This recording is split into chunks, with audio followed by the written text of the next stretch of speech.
Hi, I'm Karina, and in this video I'm going to show you how to manage your company profile and add new team members to the platform. Let's first go over a few details about the platform. The platform is a safe, closed environment that requires registration for all new members. Every organization at Kadans has a company profile. Here you can see that you can add a description about the company, you can also see the team, and you see specific filters.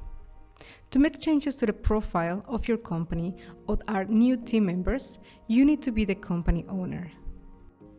If you are company owner, you will see the settings button in the white bar, like here. Click on the settings. Here you will see a list of different actions you can take to customize your profile. In the company profile section, you will be able to add different information, such as selecting the sector, the size, country, or social media links. Don't forget to click on Save.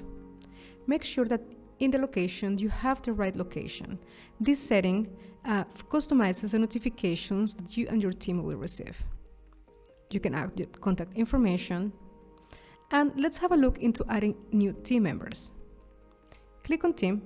Here you will see a list of all the people who are currently using the platform within your company. If you scroll all the way to the bottom, you will have the option to add new team members. Enter their information and click on Invite Team Member. The new team member will receive an email with a link to activate their account. And there you have it. In just a few steps, you can make changes to your company's profile and add your own team. If you have any questions about these steps, feel free to contact the facility coordinator of your location. Thanks for watching.